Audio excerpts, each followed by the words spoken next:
Well, this is going to be a very emotional show, a great show, a super open show. I don't know if I even thought this would ever happen, but today we have Riley Couture here. Natasha Hello. Elisa is back. And I'm just going to do a brief intro and then, we're just going to, three of us are going to have an open conversation. But Riley Couture, you know her. She has spent over 15 years in radio and most famously on the Kane Show and Your Morning Show in Washington, D.C., which was syndicated in Baltimore and markets beyond. Riley Couture has been in Tampa, Florida. She's been in Grand Rapids, Michigan. My husband's from outside Detroit. I love a Michigan woman who knows Yeah. the mitten, Memphis and beyond. And today she's here to share her radio story. You guys all know the amazing Natasha Elisa, who has her own amazing brand. You can follow her, Ms. Pink Monster, and then has been on the Sarah Fraser Show, told her radio story and of her former marriage with Kane. Okay, Riley. So how the three of us all connect? How did we get together? Insane. This is Um, insane. so this was, I guess, like it started kind of rolling with me. And this is like, I've talked to you guys both separately before, but I came to a space of like shedding the idea of judging books by other people's covers in a sense of like, I was going through a space of kind of like depression and then epiphany at the same time, like dealing with a lot of old demons and stuff like that. And being like, who would understand this more than these two women that in separate entities have been through the walk that I'm walking in a sense. And it started with you, Sarah, and I was just like, I just don't know why, but I felt so compelled to like just have a conversation with you because I had never spoke to you before, not on Instagram, not in person, not anything. And obviously there were so many things like in the past by a gamut of different, avenues that were said and all this stuff. And I'm like, wait a minute. I've never, ever been a person to let anybody tell me how to think ever in my life. So why the flip am I doing it now? So I just reached out to you and I was like, good. Do I want to DM her? And I was like, screw it. I'm going to do it. And then we ended up having the most lovely conversation. And you were so helpful with like, because you are essentially in the space I'd like to be. You started something in terms of podcasting when nobody was freaking doing it. And I really was just kind of lost. And also just wanting to never again let anybody else's opinion shape who I think of anybody. That's been very important to me, like cleansing all of the negative energy. And with Mm. Natasha, like I knew it, Natasha, I don't want to say how many years ago. How many is this now? 20, Oh God, like 20 plus years ago that we 20, both worked at FLZ in Tampa. Yeah, 2004. you guys, because tell that story, because you two actually were connected. I'm just getting to know you, Riley. Yeah. I knew that you had taken the job on the Kane Show. Mhm. I didn't really know your past, that you guys were all kind of connected through FLZ, because I started on the Kane Show after you'd taken the Grand Rapids gig. Yeah. So I never met you with the FLZ years. So Yeah. how did you and Natasha know each other in Kane? So that period of my life was probably the one of the most special I've ever had. Like I didn't go to really college. I didn't have that old thing, but that was like my college experience. And like that was a very different time for, I would say, everybody involved. We were all young and we were all hopeful and driven and happy and before real life settled in. And I was just a little intern, but I like basically slept on those damn floors because I became obsessed with radio. The minute that bug bit me, it was like the only thing I ever wanted to do. So at the time, Kane was, I think, doing afternoons, or he just transitions from nights to afternoons, like literally 5 minutes before I got there. And him and Natasha had been together for a while. I really only had like a bird's eye view of Natasha. Like I think I had like two, maybe three in-person interactions with her. One of when I accosted her to see her engagement ring. I'm a weirdo like that. But I only had a few interactions with her where things were always nice. We were all just young kids. And I always remember being very aware of when somebody is in a position of power, and then they have somebody they're in a relationship with, I always remember wanting to be super like friendly and nice to you, because you never want to like be mean to the boss's soon to be wife. Yeah, that's true. That's a good that's a good work Well, tip. especially in this industry though, it's just like I didn't want to come off as an asshole, and she also never gave me reason to. Um, I but will, like, now that we're all grown ass women and a lifetime's difference, but I'll be totally transparent. I was like a little threatened by you. me, I was a little jealous because I was working at that point. I don't know if I was still working. It was such a great time at FLZ. Like, wasn't that like you part would just take a like, job working yeah, promotions, you do overnights, me. you'd be an intern for anybody just because you wanted to be there. And then you came on the scene as Peter's intern. And I was like, who is this pretty little Latina girl? Like, she's coming into my space. But But you weren't like a flirt or anything over it like that. But Peter would flirt with you. yeah, I mean, I could. Should we? Oh God, should we get into this story already? I mean, Yeah, just say I it. feel like Yeah. we're there. You want to tell the t-shirt story? Should I show it? Oh my gosh, I haven't seen this in 20 something years. I just remember it on your tiny little body with your perky boobs. Okay, and it says Kane has dreams about me. Okay, Kane has dreams about me. This Got tank deodorant top. all over it too. This Oh, and girl Those deodorant perky too. boobs were said padding, by the way. Padding. she um, came in wearing this bedazzled tank top that says Kane has dreams about me. so And then I didn't like you as much. so here's the thing. Now, being a grown ass woman, being married and Latina, you handled that way better than I would. I would have been scrappy as shit if that would have been me. Um, but so I came in the studio one day and Kane was completely like beat face red. And I think it was Jamie, one of the other like DJs or whatever. And he Probably was like, James. tell her. He was completely egging him on. And I was like, what the fuck is going on? Because when I was there, I was like there with everyone and we were like this weird little family, but there was not anything ever like more than that for me. And he was just like, I had a really weird dream about you. And I was like, what? Like I'm like trying to get the logs. I'm just like, what are you talking about? Turns out he had a dream like that about me. And Jamie yelled at me, you should make a shirt. And this was back when you couldn't just order it on Amazon. You had to like go have it ordered from some t-shirt company. Old And school print shop. Yeah. yeah, like so I had it made and I don't remember, like I must not have had, I don't know how I had money for that because I was so poor back then. And I had it made and I took a picture of me and him in it. And it was like this funny thing to like mess with him because he always messed with everybody else. But messing with him was harder because he was very quick-witted then. And it was just like to get something on him was like ha ha ha. But it was never more than that. But I gander, he made it more than that, maybe, because I mean, he was very clever about being manipulative without being in your face manipulative. So I'm yeah, sure, and back then I just took the bait every time. So I'm sure he dangled a picture, mentioned it. And I because remember I made it. walking into the studio and you were in that corner and you were wearing it. And I was like, is this girl wearing a shirt saying my fiance has dreams about her? Ugh, I'm cringing in every part of my soul right now. Oh my gosh, we were idiots. We were I 20 mean, something year old idiots yeah, and very like sexually driven. There was no like sexual harassment or watch what you say and radio back then. It's like absolutely not. God, no. anything goes. No, But yeah, but and so then I will tell you this, when Peter started doing mornings up here and decided to take a co-host, and like Sarah was the first one that he was going to have a female co-host. And I said, I will never tell you who you can and who you can't work with, woman wise. The only thing I ask is that you not hire Raquel. stop. Oh my I God, I didn't did. know I was like, that. that is my only person in all of radio that you can't work with Well, and because of Riley, that tank top. Well, I was oh, petty, petty, petty. holy shit. I never knew Made that. my list. Oh, I never told you that. wow.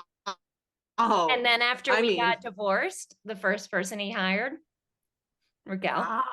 Like, Riley, thank you for letting me get that job. So thank you so much. Yeah, thank the shirt. Thank the t-shirt.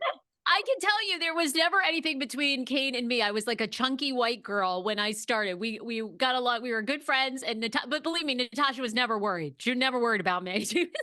I was never worried about any of his co-hosts, to be honest. That was one thing. I worried about a lot of things with him, but him cheating was just not something I worried about. Yeah, like I didn't ever, because I mean that's the thing is like people don't realize that like I'm a nice human, but don't fuck around and find out. Like there was never any inappropriateness in that way because I think he knew better. I think he knew that I would have been like, because I used to call him Papa Kane, which seems weird, but I used to call him that because it was like he wasn't a dad to me because that's just strange, but he definitely took me under his wing. He was definitely, I don't want to start crying already. He was a person that like cared about what happened to me, and being someone that came up from like a lot of trauma, like I wasn't super used to that, and I understood what the weight of someone like that giving you a chance meant. So to me, I had always idolized him in that way. And I was actually only in FLZ for like 10 months. And, you know, he gave me a chance. He put me on the air. And I'll never forget one time when he came in the studio and I was doing a break. It was like a Gwen Stefani song. And I said something about like, does her current husband realize she's singing a song about her ex-boyfriend? It was like a No Doubt song. And the next day I came to the studio, he'd done that exact same break. And I walked in, I was like, oh. But I remember in that moment being like, okay, I feel like I'm about to make it. And I talk about that time as such a special time because of the fact that things obviously became very, very vastly different if you fast forward to the future. But I would be a traitor to everything I have if I didn't say like he did open those doors for me. And that was part of the thing about talking to Natasha when I wanted to open up the conversations, because in so many weird forms we were both like watching each other's lives, and you know, not like crazy or anything, but we both knew what was happening. And I remember just wanting to be real with you, you know, and just be like, look, we never had that moment where we could be like friends or we could really discover who we were. But in good, bad, or indifferent, we were in that bubble of 6 degrees of separation for the better part of our lives, I guess you could say, kind of. Yeah, and like I told you when we had our heart-to-heart phone call, there are very few people in this world that I can talk with that knew him before and knew him after. Yeah. I mean, it's, I did, before when everything was good, and he yeah, was that mentor you're talking about. And I will yeah, say there were only a handful of people that Peter took under his wing and just really truly plucked them out and said that I see something special in this one and I'm going to make sure that they make it. It was you. I told Elizabethany this after he passed. And yeah, got to see that good side of him, but then also saw the change over the years. So I mean, like I told you this on the phone when you said that to me, and I said I thanked you for it, you know, but I told my husband later that here we go. Yeah, we know. Because I had so much going on, and because there was so much going on when he passed. Like I'd just given birth, like, you know, like I was like 3 months. I was still on maternity leave. And I never like mourned him. I never like got to at first, and I never like allowed myself to. But I think in a lot of ways I was mourning him before he even died because he wasn't that person anymore. And for you to say that to me was like, that was my funeral for him in a sense of like, oh, mama. okay, like it. Yeah, wow. Yeah, like that was just my moment that I could like, it was real. There was a person there that really did care, and granted things became vastly different later. And I'm no stranger to trauma and all of the things. And I'm not naive to the fact that there was also awful things that happened too, but it's good to know that at one space that wasn't just pretend, that wasn't just was I idolizing a monster my whole life. It wasn't that. It's just life very much got to somebody that was once magical, I guess. Oh, Riley, I thought, Natasha and I had kind of traded some questions and things we wanted to ask you. And a lot of people know you obviously from the radio and then your Really Riley podcast, which you currently have. But maybe you could go back because you kind of touched on it a bit. Can you tell us about your childhood? You grew up in Florida, right? Like, Yeah. what was your childhood like? Did you always know you were going to be in radio and broadcasting? How did that go? So I grew up in Florida. I had, I have an older sister. There was a lot of trauma in my family. Like I was one of like I had a stepfather that raised me. My real father's was off somewhere, like I don't really know him. But there was there was a lot of turmoil in my house. So I was no stranger to crazy things. So when I was growing up, I did everything under the sun. Like I was a ballerina for like 10 years. I did gymnastics, I did cheerleading, I did drama, I did all things stage. When I got to college, I was studying sign language interpretation, which is hilarious, the field that I ended up going into in radio. And I was screwing around. Like I really wasn't a responsible kid. I was a smart kid, I was a talented kid, but I never tried at anything. And I was in school. My mom, she loves this story and she'll be so happy I'm telling it again. Latina mom, Natasha, you get this. She came home one day in the middle of the afternoon. I was hungover, sleeping on the couch at 24, 25 years old. You're my daughter. You're better than this. You have 1 month to get your shit together or get the fuck out. I was like, okay. So I was like, okay, well, what can I do? I don't want to do TV, maybe radio. And I got into this, probably would be very illegal now, but I got into this thing called Broadcasters Training Network.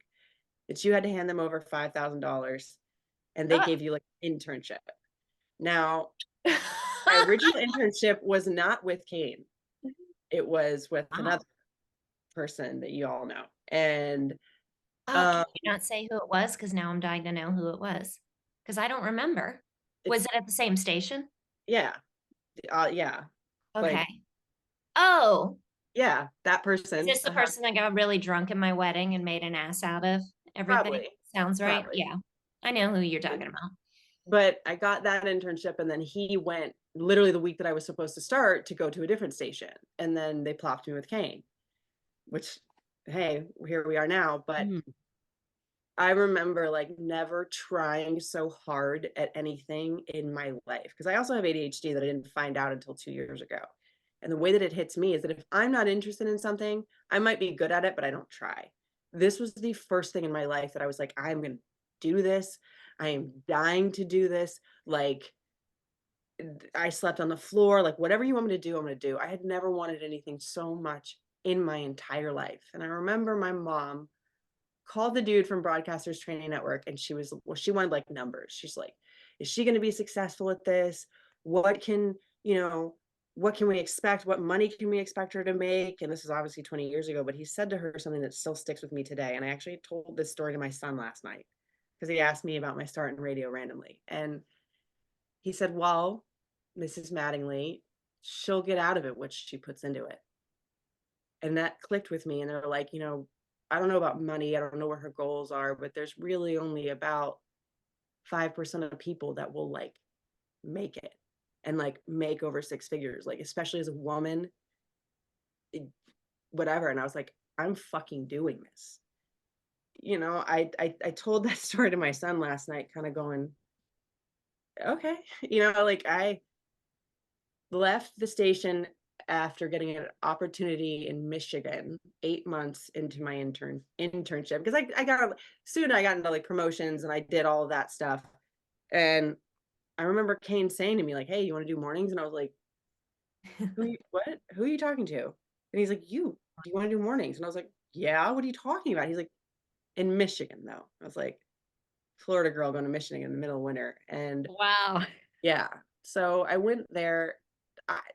God bless that man, but he lied. he lied about my abilities because obviously I'm a sink or swim type of chick, and maybe he saw that, but I didn't know what the fuck I was doing at that point. And I lost that job like 8 months in and Now, left. why? Did they do a format flip? Like, did No, they do a format change, or you no, were just so young, maybe it wasn't a good fit? I Like, how? was actually really good and things were working. I got popped, and it's funny is that host that I'm still really cool with, like, hit me up like 10 years later because he was in Atlanta where I was at and told me he was sorry. That he thought he could find better because I was green or whatever, but he was like, "Even after you left, like, the girl that he was so sure was gonna be it for that show, they're like, they never connected with her the way that they connected with you in such a short amount of time." So, after I left there, I went home for, like, 6 months, I was like, this ain't it." Like, I had friends being like, "Why don't you just stay home?" I was like, "No, this is my thing." So, I went to Memphis and got middays, which was such a switch from mornings. So then one of my dearest friends, Kennedy Elsley, she and her host Carson were going off. They were expanding their show to a different city. And I went to my boss's office. I was like, this is mine. This job is mine. I want mornings. Give it to me.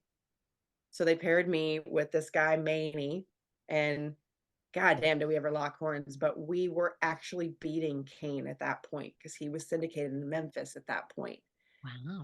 I'd never seen him so mad at me ever when I said this to him one time because he was like, "Oh yeah, we were in Memphis and you went against me," and I was like, "Actually, we're beating you." That was the only time I'd ever seen like fire in his face that he was just like, but that was I don't want to say that was like a proud moment because that wasn't it. Like that's like beating your like hero or whatever. But You I should ended be up proud of getting that. yeah. I mean, now I can say that, but Yeah. then it's a different Riley. Mm. I got let go, not let go, I got moved from that morning show to afternoons. And it's crazy how quickly they will just like switch your life around. They told me on a Friday that Monday, hey, you're going to be doing afternoons. I'm like, what? So they put me in afternoons and I was just like, I can't stay here. And at that time, my engagement, I was engaged twice to the same person, Mm. and that was breaking up. That was like the most mentally and physically abusive relationship I've ever been in. So when he left me 4 months before our wedding date, I said, "All right, this is my reason. I've been wanting to get out of Memphis for a while. I was not growing. I wasn't happy." I was like, "All right, well," so I hit up that same first mentor that I was with at FLZ and I said, "I need help. Get me out of here."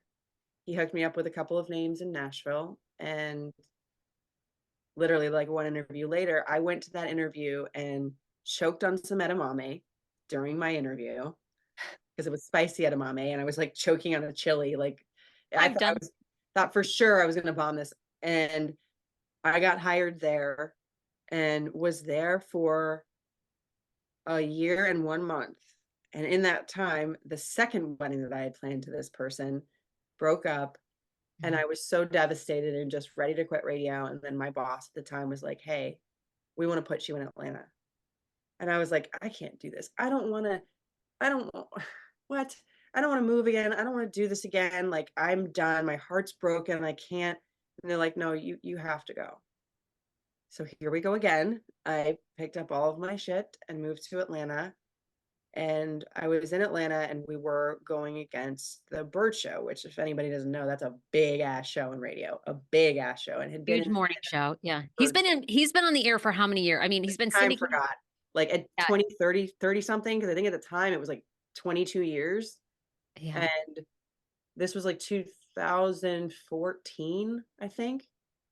And we started beating him inside of 9 months. Like our show was completely blowing up. It was like this perfect like myriad of like just a team that like got it. And trust me, we didn't really like me and the host butted heads. Like he was one of the most, because I later met a more jealous one, jealous motherfuckers I'd ever known. But we did really well. We were like having astronomical radio like ratings, and then they booted that show out too. They took him and my producer and brought in another married morning show team. Ugh. And it was just, I knew it from jump that it wasn't going to work. And I was voicing my opinion a lot. And they ended up moving me to middays, which a lot of people don't understand. They're like, "Oh, you got your own show now. It's just you." And I'm going, "Nah. If they move you to that slot, they're not going to pay you the money they were paying you that your contract says, one.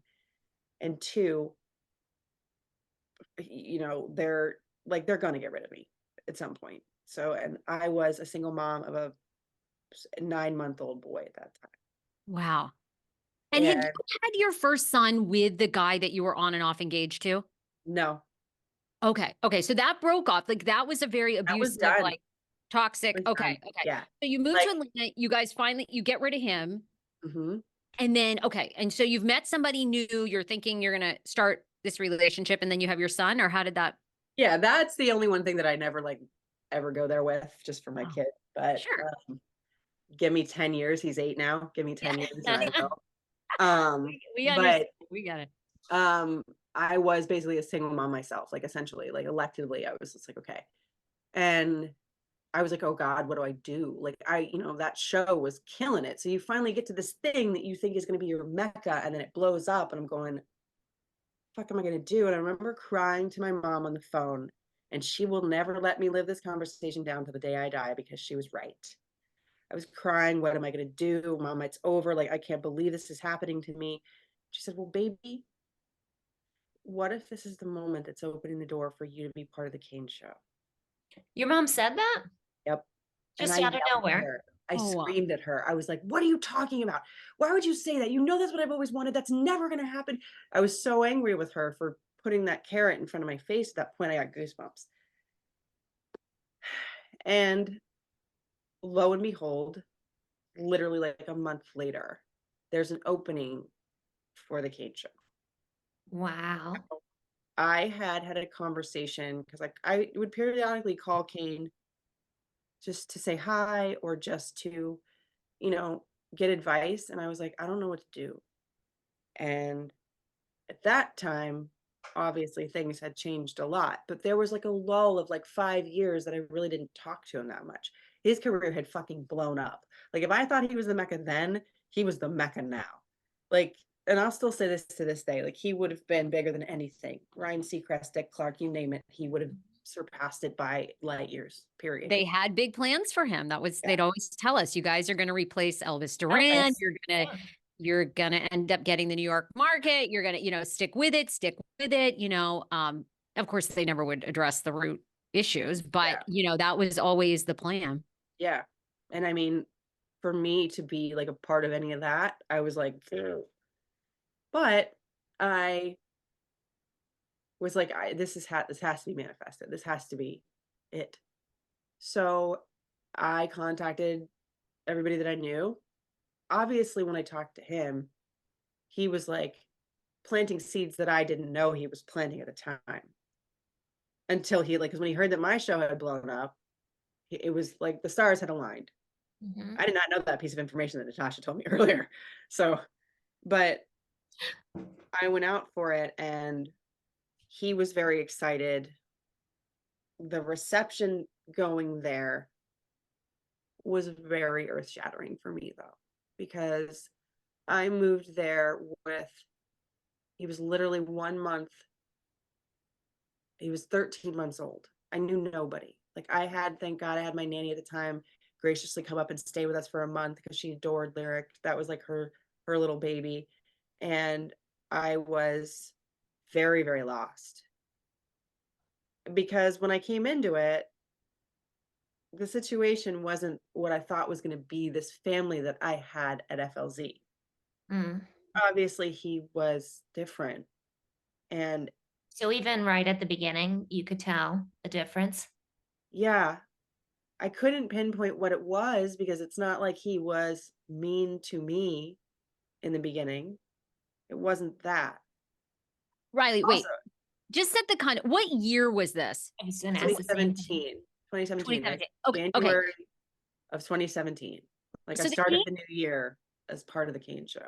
So the Kane Show had started like in 2006, 2017. He'd been on the station, or it's 2007. So he'd been on for a decade. So at that time, like, were you living your own life, or had you heard I'd left, Sammy left, Mel left, Danny left, like, John had been brought in? Like, had you followed it or just like you didn't really know any of I the didn't know the extent of all things. Like I had no idea of like I knew Danny because I had like lightly knew because I had met her at a radio back when they used to send us to like go to like American Idol and those kind of like summits or whatever.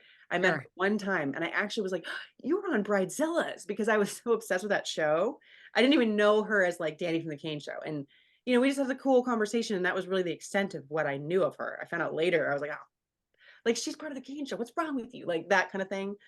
But I didn't know the extent of all of the other turmoil. I only knew after he had gotten arrested. That when I saw that, I was like, what the fuck happened here? Mm.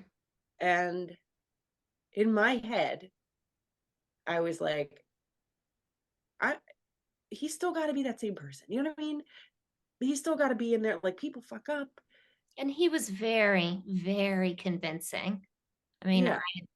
until he started showing signs of getting physical with people in the studio, I think it was a lot easier for people that knew him to just believe this is an ugly divorce. She's throwing out allegations like people do in divorces. But I assume that that's easier to believe than could this person that I've known for so long do something like this? I think in a lot of ways in that respect too, I was the perfect candidate for this Mm. because being a person that, I found out later through lots of fucking therapy that, I have those daddy issues. Like my real father was a piece of dog shit, beat the shit out of my mother. Like he was out of my life at 6. And then my second stepfather was no peach either. So, you learn as a woman, whether you want to believe it or not, that you do have those daddy issues. And it's interesting later that I used to jokingly call him Papa Kane because I looked at him as if he was like a leader to me. Again, I am no fair weather flower that just because I've had trauma that I'm like, I don't know and see things that are going on. It's not like I wasn't aware, but I wanted to believe so badly that in it, there would still be that person somewhere. And It's like you can be subconsciously drawn to those personality types oh my without even gosh. realizing it. Oh god. I've made the mistake twice now of not realizing I was being drawn to somebody. I was trying to fill the void that my father left. 100%. And you don't want to It admit that doesn't as even have to be sexual. It's like no, wanting to no, be taken care of. It's so 100%. interesting. We all three have that in common in Yeah. Mhm. different ways. Because my father passed away from cancer when I was 14. So, I was always, and Natasha knew me. I dated this guy, old man Ed, who was like, 13 years older. I was always for a long time dating older men until I went Yeah. to therapy. And it never clicked with me until the therapist said, you're dating a father figure. That's Mhm. what you're doing. You're trying to fill that void by dating these older men. Yeah. Um, and so it's funny, we all have that in common. And I'm even trying to think in my head, did I think of Kane as like a father figure? But He I came don't across think as I did. somebody that he was so in control and Yes. Yeah. was going to take care of you, like you were safe in his presence if you were under his umbrella. Yeah. And I could It's see how all three of us were drawn to that Riley, different was ways. it when I was there, it was always you're with us or you're against us. Was that the motto at all when you got to the Kane Show and Hot? Or did they so say that? because of the fact that when very quickly when I started in there were fragments of things that were different within that infrastructure before I showed up. So Mm. I think that with us or against us started to kind of taper. And this might have been my downfall, but from fucking jump, I was like, I don't have a knife in this. I am a mom. I am a 36-year-old woman. I no. And that was obviously a thing I think that might have been I might have been the black sheep for that for a lot of things because I was like, I'm not jumping on bandwagons. Okay. Because what you felt like you had a life outside of radio and what? Like you could tell very quickly that what there were alliances, people wanted you to like this person, not like Drama. that. Like what was Yeah, well, it's like obviously when I got there and I had realized and done a little bit more research on what had just happened before I got there, And, you know, obviously there was a lot of chitter chatter throughout the years of people. And I am my own person. And people have said this about me throughout the years. I might be a brazen human being. Sometimes I can be a bitch, but you always know where you stand with me. I don't bullshit in any way, shape, or form. I'm allergic to it. I can't lie. That's my Achilles heel. I just will not be forced into a box of anyone else's thinking, which is funny because I feel like that's part of the reason why when I was coming into this self-discovery that I wanted to speak with you guys. And there was that, I think there's a lot. Now, mind you, I've been on five five different morning shows in my career. So there's a lot of that in across the board of that. We're our own little island and we're this little destructive pact when everybody else is scheming their own shit. Excuse me. But when I got there, like there was, in my opinion, a lot of jealousy of I was somebody that was coming in that knew a part of him that everybody else didn't. Mm. There was we were we had a lot of chemistry together, and chemistry can be like kryptonite for jealousy for people. Hmm. And you know, it was a situation where they had been a show for whatever many years before me, and I was a newbie but not. And I wasn't willing to go through the gamut of things that like you know, like what is it, like hazing in college. I was like, I'm not gonna do that shit. Like I've already been, you know, you want to sit here and be like, well, we've been da, da, da, da, for whatever many years. I'm like, yeah, okay. I've known him for this many, which really I didn't in a sense because I knew him of yesteryear. And then when I walked into this situation, it was very like I was very sad because I was going through my own things that kept me occupied. Like I was going through court cases with my son that give me 10 years. And that was my main focus. So all the while, so many more things brewing. I wasn't like there, but I was there.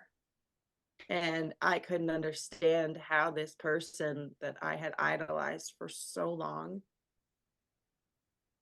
had become that.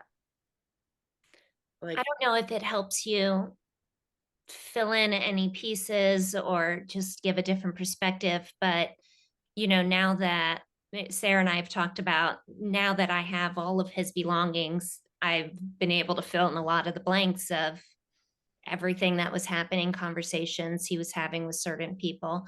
And when you came on, that 2018 time was a time when everybody else was jumping through any hoop they possibly could to please him and losing all sense of a moral compass. They would do anything for him and were doing anything they could, like to me, behind the scenes. So I could see you coming in and him having like a loving relationship with you, like under his wing, and you knew him from before. And these monsters are all breaking their backs doing like his henchmen work and not getting the reward of a relationship, just trying to please the king. it And was you also, were. again, Mm-hmm. there's that girl that's not going to jump on bandwagons no matter what. Mm-hmm. And there were times where I wanted to approach as a voice of reason because I Sorry. was I'm right. grateful that I didn't mean, I'm not laughing at you. I'm laughing at the reaction you would have gotten to being the voice of reason. And here's the thing, the reaction that I got, I didn't try this again, but the reaction that I got after that one conversation where I took my toe in the water, it was a mix of anger and then also like deep hurt because I was a person that he fucking knew idolized him. I was a person that he knew from his, I hope, from his heart to his toenails that I would never say something deliberately just to like, I wasn't one of those people. I was not a yes person. Of course, I adored him. But deep down, when I spoke up to him, I was never like, and it wasn't even a big thing. I was just like, maybe Was it like a personal thing or a work thing? Yeah. it was a personal thing. You know, it was about you, and Can you tell me, or is it better not said? And I by the don't know. way, you can I tell us you can tell us everything that they said about us. I don't know how you feel, Natasha. I don't care, and I think it's important because why we do these podcasts are there are women, there are men listening to this yeah, in a toxic marriage, in a toxic work environment, dealing with someone with addiction and mental illness, who yeah. maybe this is their wake up call. They hear a story and they go, "Wait a minute, that's not normal." Because I didn't realize I worked with Kane for 7 years. I didn't realize there was mental health issues there. I knew he was I didn't either. OCD, That but I sounds didn't. so naive of me, but I know. No, I get Well, it. it But you can. doesn't. I'm I just mean, why saying would you? you can say everything about us because I think it's important for people to hear because we're often gaslit, right? We're told, Natasha and I, like, we didn't speak for a long time, and then there was this level of like, oh, should I reach out to her? Is she still aligned with Kane? Danielle and I went through that, and they told everybody there when I left I was crazy, and I got an email from an intern who was there after I left, and she said, I just want you to know that there was a trophy left that they found with your name on it from a golf tournament or something. And Kane wanted to make an example of you, and he took the glass trophy down and he smashed it with a bat until it was broken. And she I said, never heard that story. "Oh, you didn't?" And No. I've she got said, I they heard many, but not that one. they always said that you were crazy, you and Sammy were nuts. And after I saw him do that, I knew they were lying. And I mean, I'm paraphrasing. That's not exactly how she said it, but I know the things that were said, and I don't care. I mean, we know how toxic that show was and that place is. So I say that to tell people, like, yeah, you have to do your own research a lot of times when you're hearing somebody keep painting, oh, this person's crazy, this person's crazy. It's like, are they? Mhm. Or is it you? Are you the Yeah. problem? I mean, this particular instance, and like, granted, like I said, I was new into this. Like, this might have been like a month or two in. And granted, I think I've also kind of blocked out a lot of that era of my life because, like I said, I was going through my own custody stuff, and that just consumed everything. And it was something to do with him fighting with you. And I said to him, because I was embarking on what would later be pretty, I literally legally can't go far into that, my part of it, but trust me, I get it. And I So, had like, said, yeah, you get the custody related battle. yeah, yeah. And I was like, maybe you shouldn't do that. And there was always something about Kane. And now that you've said that to me about that I was someone he really did give a shit about, Mhm. I had a lot of awful things happen with him. But for me, I view it as those were heights of addiction for him because I didn't even know it was that bad until I actually listened to your podcast. Mhm. Because here's the thing about us performers, performing is in our blood. So we could be drunk, high as a kite, whatever, and still be able to keep it somewhat together for those moments. And he did a lot of that. It sucks to say this, but his talent actually went into hiding addiction, I think, or at least in those last years. And I think there was something in him that still took care of me in his own heart, like whatever was left over of him towards the end. But when I hear these stories of things that he has done, because I did see a little, I'm not I'm not shocked. I'm not it's more sadness to me because this is the biggest message I would want anybody to take from what we're doing right now. Because he was a father, he was a husband, he was a friend, he was a mentor. And when you have these yes people around you all the time, and things go south, like I told you guys about this movie before, but that Joker movie with Heath Ledger, like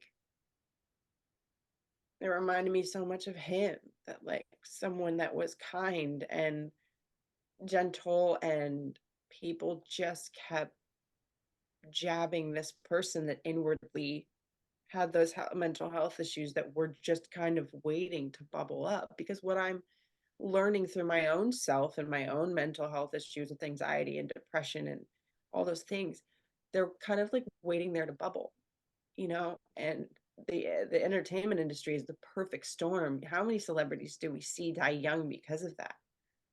And there was a moment in him that he had his Jekyll and Hyde moment, and he didn't go back. Mm. And I just like, Do you it remember does like a give me certain instance when like it flipped for your Yeah. experience with him, or was it a gradual thing?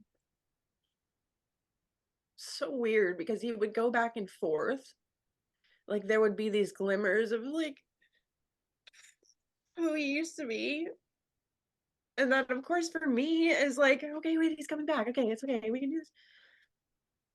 But there was one day on air that I have part of a tooth that's fake, because my ex-fiance had thrown me through a door and I landed flat on the concrete and split, and I had like scarred, whatever. He didn't know any of this. But that cap fell out right before we got on the air. And I could feel the pain because like the air was hitting the nerve, and I'm just still trying to be the good little soldier. And I remember him like scolding me, like, "You're not on. I need you to be here. I need you to be here." I was like, "Bruh, like my nerves exposed right now." And he's like, "Well, whatever. I need you to be on." And I remember being like, "Who the fuck are you?" And there was another time, and I think this was like a year and a half in, that I don't know what he'd gotten into his head, but it was when I started reading The Secret and all the manifestation things. And I kept writing all these positive things about what you think about, you bring about, and all the things that I talk about now. And he was like, had a sit down with me, and it was like, you need to stop fake booking, da da da, like all these things. I know they're about me. And I was like, I wanted to be so angry, but I remember just stopping him. And you didn't stop him. Like, he was 6 foot whatever. He was a very big presence in every way. And I remember stopping him and putting my hands on his knees and looking at him. And I go, "What are you talking about?" I was like, "Kane, this is me. This is me you're talking to. Like, what's going on? Like, this is me you're talking to." Like, it was almost as if he had like looped me into everyone else that had ever like hurt him. And I remember just being like, "This is me." Like, I wanted to shake it. My little fucking ass, I wouldn't have been able to move him, but I wanted to shake him by the shoulders and be like, "Where are you right now?" And I know that that doesn't seem like the biggest blow up of a moment, but that was when I first started to see that this person that he once was just gone. And for me to have moved basically my whole life in mirror of what he was, for me, that was a hard time. And that damn light is flickering again. I don't know if you guys have seen that on my Instagram, but every time I talk about him in this manner and I have this fucking ring light on, it flickers. I listened to that podcast of yours before we chatted. I knew you were doing one about him and I listened to it, and I remember all that about the ring light. And yeah, gosh, Riley, like the Riley, shaking the person being like, "It's me." Like, can't why where are you? Like, this is me. God, that just feels so real. I feel that so much. It's like, I mean, if you think about it, it's taken me a very long time to ever say anything about this because from the deepest part of my being, I cared about that man and hated feeling like I betrayed him in some ways. And I know now, like through therapy, I did what I had to do. I kept going and did my job. But there were so many times I wish I didn't even know where he lived. I didn't have his address. Like it wasn't, like there were times that I wish I could have talked to him, but I don't think in the end, especially knowing what's out there now, that it would have been anything but more traumatic for me. It wouldn't have done anything.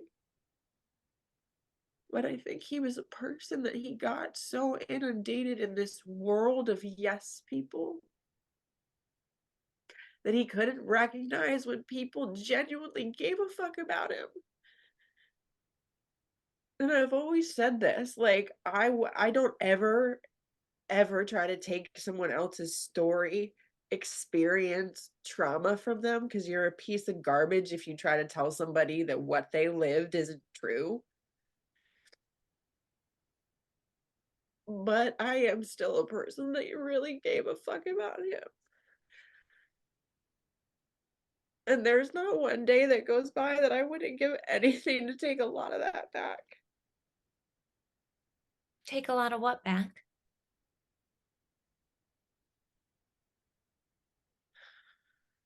I don't think it would have done anything, but I wish there would have been a way I could have stood with him. Mm. Yeah. You and basically you mean like talk to him about like because did at any point it resonate for you like oh shit this guy is really in addiction and mental health like and I always love when Natasha we sat down the first time she always said and I think we all feel this about Peter right because we saw all the good things about him and then how he spiraled. Me too. I always wish like there had been a moment where I was real with him and like because he was so paranoid about, we couldn't hang out with anyone from other radio stations because, he once he was number one, I almost feel like once he became number one, it was like the worst thing that ever happened to him because he was obsessed with staying with number one. And we were like far and away the number one morning show in DC for years. I mean, nobody was even close but the paranoia and then trying to bring down other morning show people. It's like, why are we wasting any time with these fuckers? They're never going to be where you are. And I always wish I'd said something to him too, like said something to him, really was clear with management. And one of my favorite things that Nat ever said was she always wished that she'd gone to him with just weapons down, guard down, and just had this vulnerable moment. And it's so hard, right? I don't even know that it would have changed anything, but I feel like is that what you feel? Do you wish you'd knew what was going on and you could have really just sat down with him and Well, for me, like when I listened to your podcast actually, and I heard just how fucking bad it was, I felt like such a fucking dumbass because I have had people in my life die of addiction. I'm not stranger to it. And when I heard that, I was like, oh, fuck. Like I could see it and play back and go, oh. Because like I said, there was those moments where like he would just come back. Like I remember one time I was having a really hard time with all the custody stuff and came in and God, I fucking wish I still had this frame. It was a Target frame and it was just this little thing and it said, "You got this" on it. "We got this" is my thing. And he didn't say anything. He'd particularly probably been a dick the day before. And he just took it, put it over my computer with his big ass hands, his mammoth hands. Huge. They were like this big. It was like, yeah. it's a big guy, yeah. Like as big as my head. And he just took it and put it over my computer and didn't say anything. And men is that like, they're too machismo to like really go into the conversation. But I was like, okay, I see you. Cool. Like I wish that I could have said to him, like, I wish me coming in would have, and maybe in some ways it was like, look, hey, remember this life you used to have? Remember who you used to be? Remember the people that like looked at you like you were this mountain that no one would ever climb? And side note, I wish he would have fucking known that, because nobody ever will. Nobody will ever be him. All these little fuckers that thought that they could be after, nobody. But I wish he would have taken that and had some joy in it. Mm.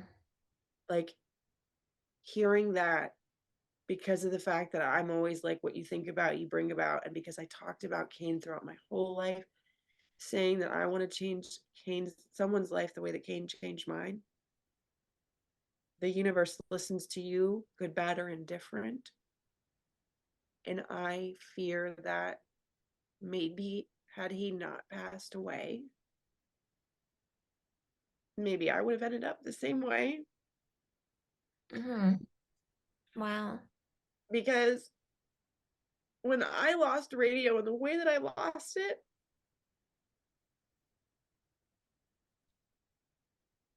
it wasn't as bad as him, but there were a lot of those thoughts of like, what the fuck is my life here for? So I do wish there would have been a way to go to him afterward and just be like, remember who the fuck you are. This isn't the end of you. This is your catapult to your comeback. That is what I wish would have happened. I wish he would have come back and kicked the shit out of us and would have been able to come back and be like, who beat who now? Riley, okay. I mean, there's like 10,000 questions I have. So you manifest this job, right? Like that your mom had put out there years before. I'm sure you had a moment of like complete like euphoria. I've won the lottery. I would imagine, I mean, Danielle's talked about this. I've talked about this. I mean, and we'll get to this part. One of the hardest things about leaving is I was making hundreds of thousands of dollars, when I left, right? You have this amazing 6-figure income. I'm assuming they offered that to you. The show is probably getting tons of ads, commercials. You're getting all this money. But it wasn't long after you started. It was about a year, right? When they removed him from radio, they sidelined Let's see, him. hold on. Malin It was was a few years. If you were Malin was born, so it was 2017. like 3. Yeah, because Malin, I had Okay. had Malin. Malin's going to be 3. So Malin, Because it wasn't until 2020. 2 and some change. Yeah, like the Okay, thick. so you had 2 years on air with him. Okay, before they removed him from air. So or 3 years. Yeah. And so during that time, it was hard for you to see, like, I mean, were people chattering about his addiction? Like, or was he so good at kind of hiding it at work, you didn't know? So okay, look, he was always into his Grand Marnier. Like when we were radio raised, like drinking was your business. Like so we all knew that he was a drinker. But when I hear the amount of shit, I never would have guessed that. Never, Really? ever.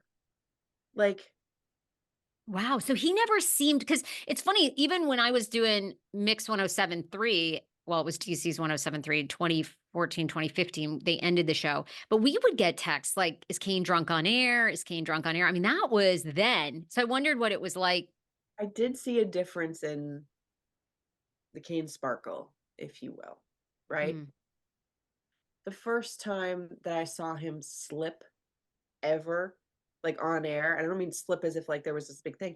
It was like he was just always this really fucking fast dude and was like he could plan out a bit, edit traffic, 16 people would be talking to him. He was just like boom, boom, boom. It was my announcement when they were announcing me as the new co-host.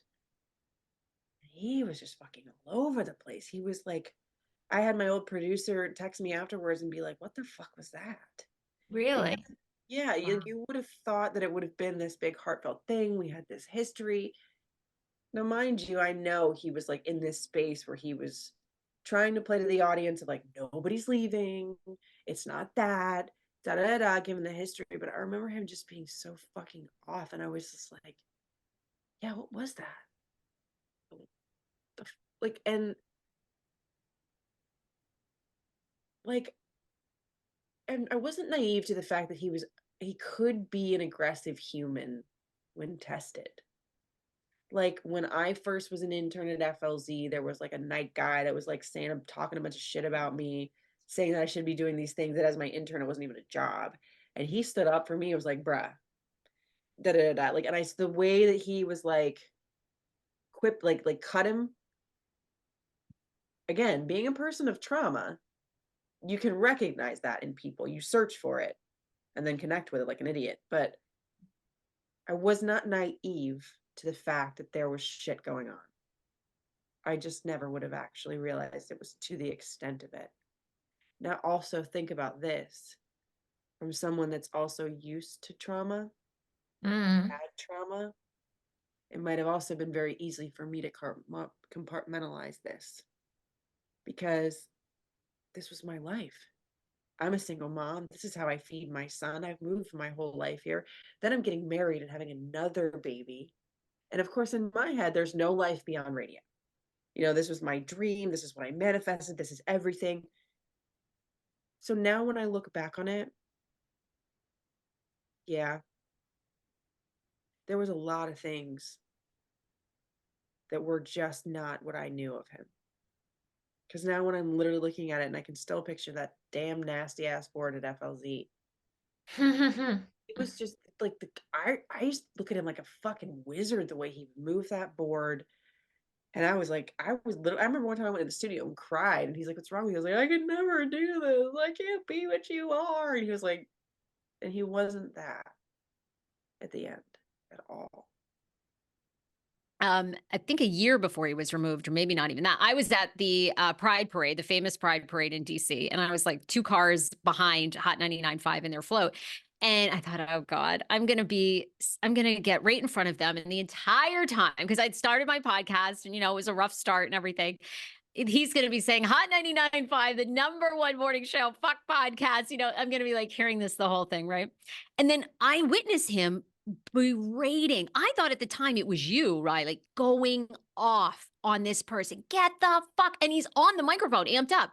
Get the fuck off this float, you motherfucking piece of shit. And I thought, oh my God, nothing's changed. And then all of a sudden I saw him storm off the float. And then I never saw him again appear. And then they were off air for, I think, you were there, you were on the morning show, right? Weren't you guys off air for like a week or something? Yeah. All right. Well, I can say that because I witnessed it, and that's the truth.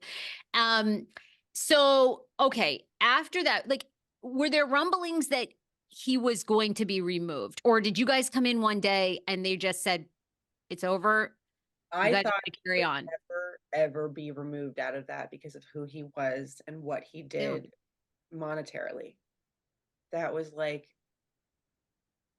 watching an entire superstar die. Oh, Like you think about it in this way of like, there's very few greats that roll into the world, right? People that are just meant for that thing. That doesn't necessarily mean that they're always like the best and holier than thou people, right? We've all seen celebrities that are pieces of shit. mm.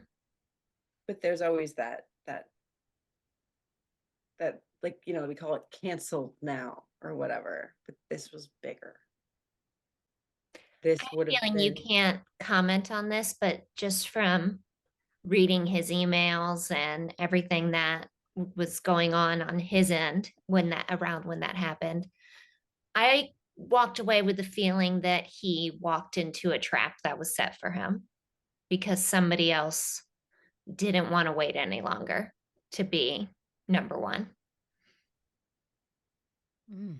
so the thing about Kane that a lot of people don't get on the outside, and I get that you'll get this more than I ever would, but put this into perspective as an answer. When he thought you were one of the people in his corner and then he realized that you weren't, that fucking hurt him. Like a little kid, I remember it feeling like a little kid. My therapist always asked me, like, how old does somebody sound or feel to you when they're doing something that hurts you? Like, what age do they feel like? Like, And in that moment, he felt like he was like 6 years old, or maybe like 18, and his first love that just snapped his heart in half. Mm. If not for that moment, I really believe that Sam and Soph would still have their dad.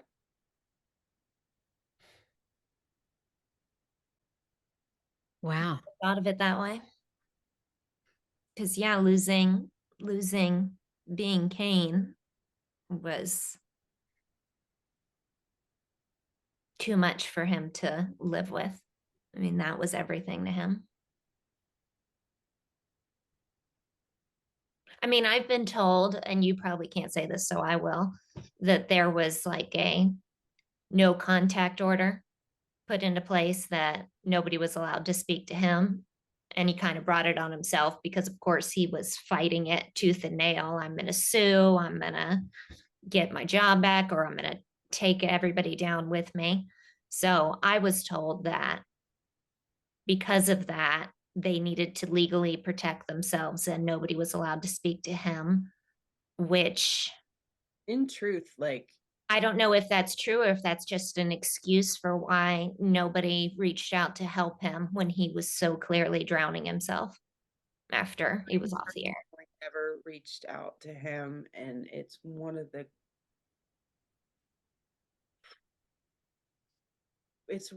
things that I will go to my grave regretting,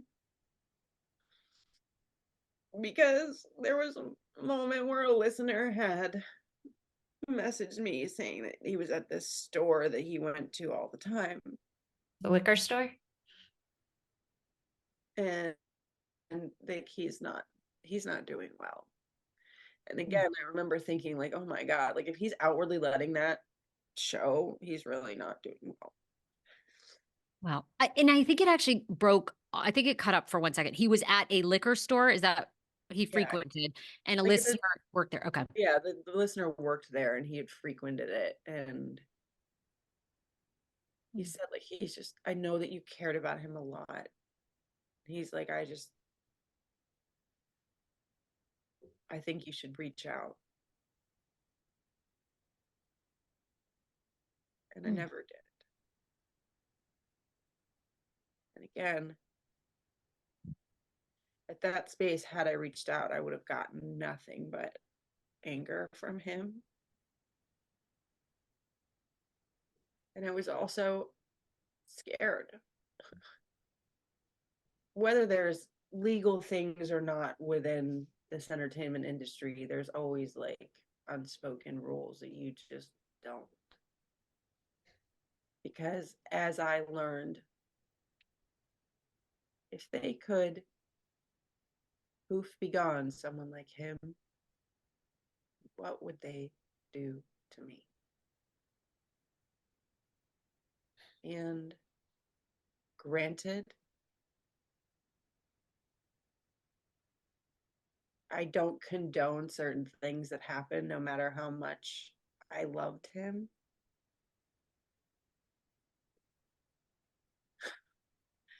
I might get in trouble for this one, but you know what? If I could somewhat teleport back to that moment in La La Land, I might have stepped in and done that shit myself for him. Because, you know, I just wish that there was some sort of like, I don't know, like think about it this way, positions of power in terms of politics, in terms of being a cop, because my husband's one of them.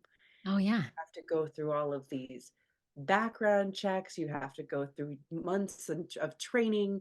You have to be this certain person. Now, granted, there's corruption everywhere. I get it. So I'm not trying to get added for that comment. But if you think about how much power and influence people in this industry have, and you can do or be whatever the fuck you want. And there's so many people behind those mics now that if people only knew. They will get their karma. Yeah, I was gonna One thing say I've learned through karma's this life is as unfair as it desperately feels in the moment, it does come back eventually. At, And And it Natasha's will living, happen to them. Natasha's living proof. I call her, I say, girl, I want the prayer book you've got, because Natasha has been through hell and prevailed, and like everything has turned out in her favor. And you know, Riley, I said this to you because we want to ask you too, like where you're at mentally, because it really took me 5 years to heal from the Kane Show and come to a place where I wished genuinely everybody there well, and I never thought about them, you know, because the first 2 years of leaving, it was so hard. People knew Sarah everywhere we went, right? You get free meals, you get free things. People love you from the show. And then the day I left, a couple of months later, I moved to Stamford, Connecticut to pursue my TV career. Nobody knew me. Nobody cared. Nobody listened to the Kane Show. It's a shock. It's a total shock, you know, and just adjusting to that. So I want to ask you later on, like where you're at emotionally with all of it. But I'm just curious. Oh God, I lost my train of thought. I lost the question I was going to ask. So I'll just say Yeah. one thing about karma. Like the thing that is my biggest thing about karma, because I believe in manifestation, and like what you put out, you get back times 3. And for me,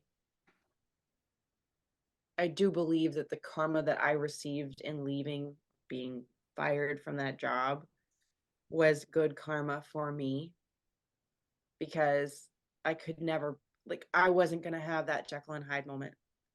That wasn't for me. That wasn't in the cards. I wasn't going to have that moment where my life crashed around me and all the sins of things that I had done came to fruition. That wasn't for me.